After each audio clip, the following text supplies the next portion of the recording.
Em nosso circuito elementar, além do gerador de tensão e da resistência, podemos inserir outros elementos, como bobina e capacitor. Sem bagunça, por favor. Isso aqui é um curso de alta eletricidade. Então, o que é exatamente um capacitor? Suponha que você tenha duas finas folhas de metal, que você coloque uma em frente à outra e que você ligue dessa forma sobre sua fonte de tensão. Aquela conectada em mais vai perder elétrons, quer dizer que ela vai carregar positivamente. A outra, ao contrário, vai recuperar elétrons, ela vai se carregar negativamente.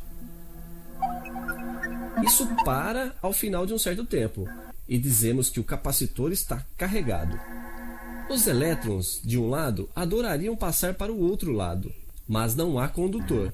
Eles não podem passar. Mesmo assim, para dissuadi-los totalmente, eu coloco entre eles um isolante muito melhor que o ar, e que em termos técnicos chamamos de dielétrico. Um capacitor é, portanto, um sanduíche de dielétrico, entre duas fatias metálicas, frequentemente em rolo, para que ocupe menos espaço. No cotidiano, ele se parece com isso. Mas você diria, onde está o interesse em colocar em um circuito coisas que vão impedir a corrente de passar? Impedir a corrente de passar? É preciso ver isso. Pois quando eu fecho o meu circuito sobre a fonte, o capacitor vai se carregar. De um lado, há elétrons que chegam. Do outro, uma quantidade igual de elétrons que partem. Está certo que os elétrons não passam pelo capacitor, mas eles passam firmes e fortes pelo resto do circuito, o que faz uma corrente elétrica, que por convenção representaremos por uma flecha, no sentido inverso dos elétrons. Corrente que vai diminuir até que o capacitor esteja carregado ao máximo. Nesse momento, se desligamos a fonte de tensão e fechamos o circuito desta forma aqui, os elétrons, super felizes por encontrarem um caminho, vão se precipitar. Isso refaz a corrente elétrica, mas no outro sentido. Corrente esta que vai diminuir até que o capacitor esteja descarregado. E poderemos recomeçar.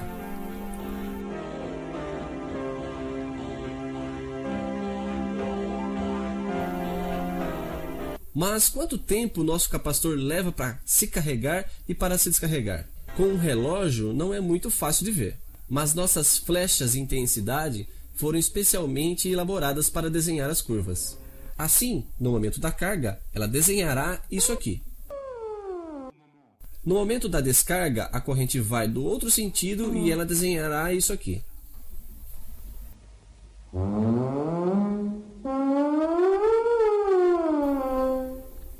O tempo que um capacitor leva para se carregar e se descarregar depende da resistência em série no circuito, mas depende também do que chamamos de capacitância do capacitor.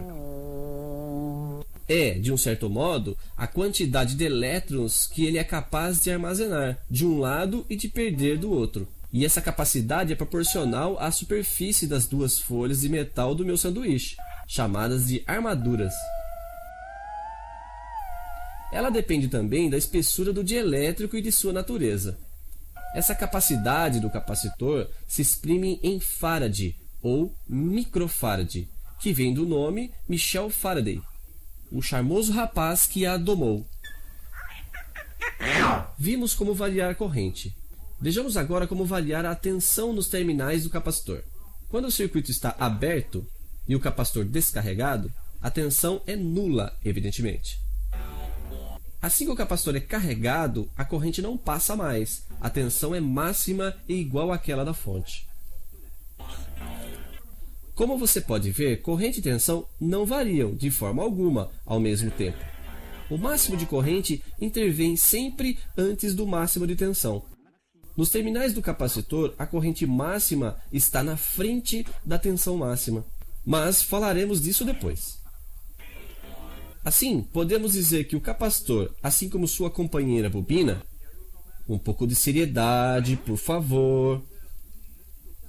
Enfim, como eu dizia, que o capacitor é um senhor que se interessa às variações. Ou quando a tensão da fonte varia bruscamente, como em nossas experiências, Ou, sobretudo, quando temos que usar uma fonte alternada, que é o caso, muito frequentemente na vida cotidiana.